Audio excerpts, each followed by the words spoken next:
Всем привет, с вами Кейден, и пришло то самое время продемонстрировать вам дополнительные материалы к игре Tomb Raider Legend. Я очень долго и старательно готовил данный материал, копался по сайтам, искал видео и информацию, чтобы сделать данный ролик более насыщенным и, главное, интересным. Всем желаю приятного просмотра.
with Toby Gard, the creator of Lara Croft. He just got to start the Walk of Game today here. Toby, congratulations, first of all. Thanks. That's great. How does it feel to be among such elite peers? That's fantastic. Yeah, I mean, it's an amazing honor, really, to have it added into the floor. People to stand on. Right on. You've been with Lara for 10 years. A little bump in the middle there, but how has she come to be a part of you now? Is she family? Is she just a digital character? What is she to you? Well, sort of like family, yeah, but I mean, I haven't been with her for the last 10 years. I was only there for the first one and this most recent one, so it's been interesting, kind of like a revival for me, really, and for Lara, hopefully too, because, it's back to basics, back to bringing her to what she should be. There you go. What made you decide to come back? It was really the game moving to a new developer here in California, and the fact that obviously the game, Lara needed to just evolve, and so I was excited to be able to come back and help that evolution go in the direction she originally started in. Part of that evolution involves the new next generation gear. What can we expect from Lara in the next generation? Well, you mean Tomb Raider Legend? Yeah. Yeah. So, I mean, it's really what we've tried to make Lara a living character, so she's just much more realistic, much more of a real person with personality and emotions and motivations, just more acrobatic, more dynamic, and all the rest of those things. So she's better. I understand you've relocated to the States. How's that treating you? That's nice, yeah. Sunny, like the sun. Oh, yeah, much nicer. Awesome. Karima, you just started off as Lara Croft. How's the fame treated you? Absolutely, it's been amazing. Obviously, to be Lara Croft, I've had to go under do lots of training and elocution, deportment. I'm going to be a very skilled young lady, and it's been an incredible experience that I'll just carry with me forever. Are you starting to get recognized by anyone? Is that come about? Yeah, my neighborhood in London. Mm-hmm. Yeah, I got on the train the other day and someone recognized me. Ooh. Very exciting stuff. Congratulations to you both. Thanks for talking with us. Thank you. Have a good night, and don't forget to party a little bit. Thank you. See you later. For GameSpot News, this is Tim Surratt. Take care, guys.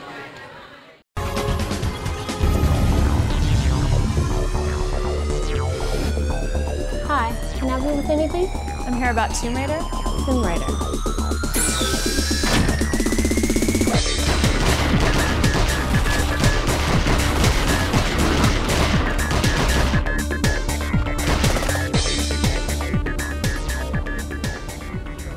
Where's Tomb Raider? Matt has it. Where is Matt? I'll tell you if you let me go. He's that way.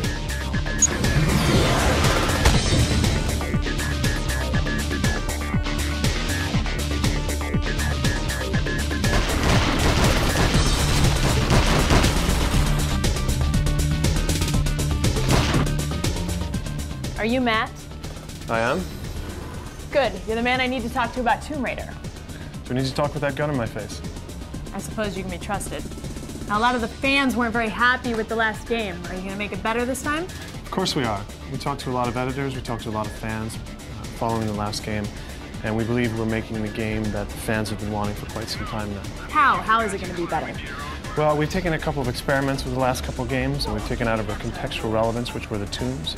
For this game, we're putting our back into the tombs and recreating the magic that we had fans believing in for Tomb Raider 1 and Tomb Raider 2. Big, fantastic environments, huge tombs, lots of traps, lots of treasure. What's the storyline of the game this time? Well, we're not revealing too much about the storyline, but I can say that one of the most legendary relics from history is being sought after by her. In addition to that, there's a backstory, something we've never explored with any of the past Tomb Raider games, which is why Lara is the way she is, why she does the things she does. We're really going to be delving into her past to try and give answers to some of her motivations and why she is the way she is. Matt, Tomb Raider is a game that's very dependent on good cameras for enjoyment, so how are you going to tackle this problem? Well, certainly camera's been something very tricky for us. Not only is Lara an incredibly physical person, she really dominates the environment. So she runs, flips, kicks, swims, and really takes over the environment, in any environment that she's in. As a result, that presents challenges for the camera because the camera really has to keep up with her as she's running around doing all these things. So what we've done is we've scripted the camera with its own AI, so the camera is thinking at all times, trying to figure out what the best possible ways of handling Lara and her actions throughout the environment. Additionally, throughout the game, there are places where we take a cinematic approach to the camera and we kind of position it in different places, really take advantage of the different angles. If she's, scaling a cliff, there are really cinematic shots that we can get out of that to really highlight the really great stuff we're doing as far as graphics and lush environments are concerned. Matt, that actually looks good. I'm gonna need my copy right now. I'm sorry, I can't let you walk out of here with one. Matt, I'm gonna need my copy right now. I really am sorry. I can't give you one. You have one more chance. I need my copy. Don't worry, Matt. I got a little something for you.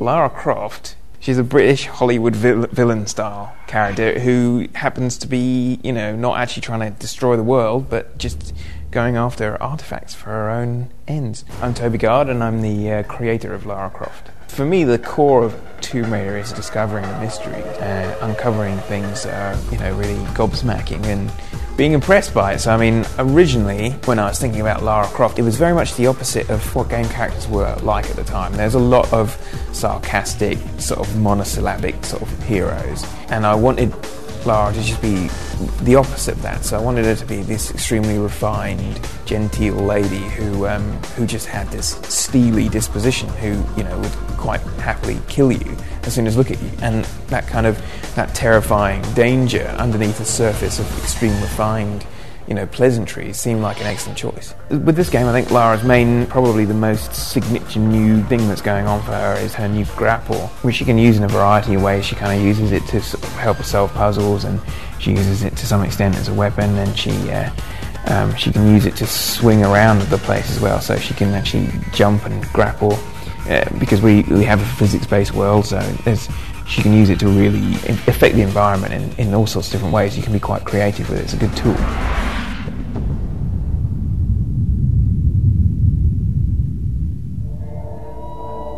In Tomb Raider Legend, we're going to both answer questions and raise new ones. The biggest, mystery of this game, you will get an answer to. You will leave, satisfied. My name's Riley Cooper, and I'm the lead designer on Tomb Raider Legend. So we've really gone for a dynamic experience in Tomb Raider Legend, and a couple ways that's most, realized is interactive, and in the aesthetic presentation, the screen is alive. So, when you're in the jungles, you'll see birds flying, you'll see insects flying about, the foliage will be moving in the wind, you'll hear other animals.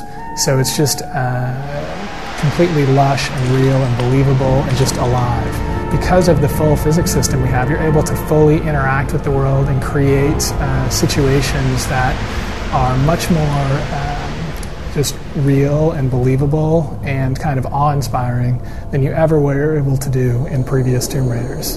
In going into the tombs, they're just much more real and much more alive than they've ever been. So really, we took what made the franchise great, focused on that, and made that all it could be. So if you love Tomb Raider because of who Lara Croft is, because of what she can do, because of the fact that she's an artifact hunter and she engages in these mysteries that have supernatural elements, that's exactly what you're going to get from this game, and it's going to focus on that.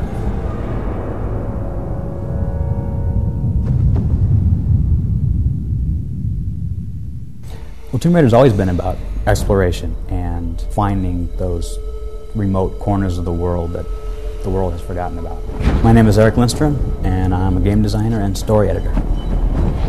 Worldwide excursions going around different exotic places, and usually to places that no one's ever been before, or at least not since the tombs were built thousands of years ago or tens of thousands of years ago. You go to just about every continent and every locale type, so you're going to be exploring completely different spaces with each level. One of the places we go, probably the most important place we go, is the Himalayas. And for fans of the series, you'll have heard that something happened to Lara in the Himalayas which made her who she is. And we're going to go to the Himalayas and you're going to find out what that was. The other locations include, jungles. We're going to go to Peru, we're going to go to Bolivia, we're going to be in South Africa, we're going to be everywhere. So just about everything you would imagine. In Tomb Raider Legend, we're going back to the roots of the franchise. We're going back to the tombs. That's where Lara, does her thing. That's where she lives. That's where she, pursues all the things she pursues. One of the things that we have found most interesting in the old Tomb Raiders that we've brought back a lot of is finding ancient mechanisms. That means you have to have traps, you have to have puzzles. That's what makes the tombs, compelling. That's what makes them what they are. So finding large-scale mechanisms. Toppling pillars, restarting ancient machinery. The interactions you have in those tombs, it's less about pulling a switch in one room and then running to a door 5 rooms away, and it's more about solving real dynamic puzzles in a given location. Which is partly challenge, it's partly dangerous, and at the end you get to see this big thing in operation, and they often have large-scale effects.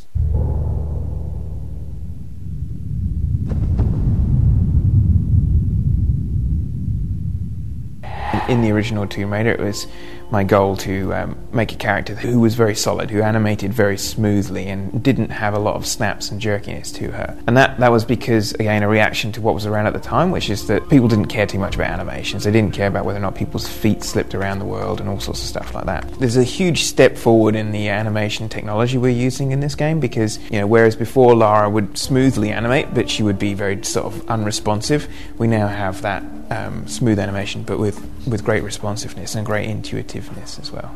We animate everything by hand for Lara, and we're actually overlaying masses of different animations together to create the sort of smooth and fluid movement that Lara has in the game. Another thing that we've been doing that's a big step forward for this game is the quality to the actual model itself. We've got a lot more detail, not only in terms of her skin and her costumes, but in terms of her gear. Like the actual individual parts of equipment that she uses are modeled separately so that you can actually see them. They're actually attached to her, and she actually physically uses them, takes them off her belt and stuff. Yeah, we've got the poly count on the model is quite outrageous, really. We had 10,000 or so polys on Lara alone. We've got all sorts of detail on her as well.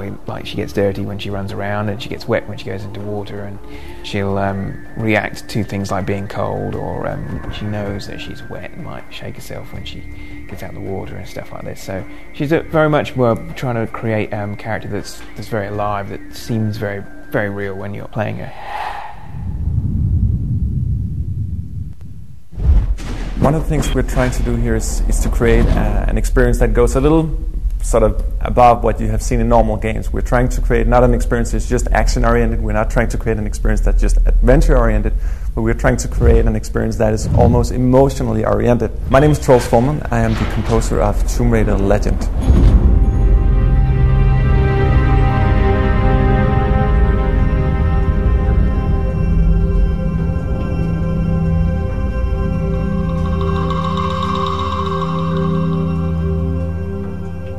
We're taking this very well-established brand, Tomb Raider, and really trying to sort of put in the next generation. What we did was to go back and do analysis of the old games, the prior games. There are 6 Tomb Raider games that we went really deep into. And we're trying to understand what they did right and what they did wrong. One of the things we did when we went back and analyzed the old games was actually to look at the storyline of Lara. What we're trying to do in this game, without revealing too many details, is trying to go back in her past and try to understand how she became who she is. I think one of the sort of common problems in games is normally you talk about the story and you have a very sort of slim storyline that just goes through. But in this one, we took a step deeper and tried to recreate an emotional experience.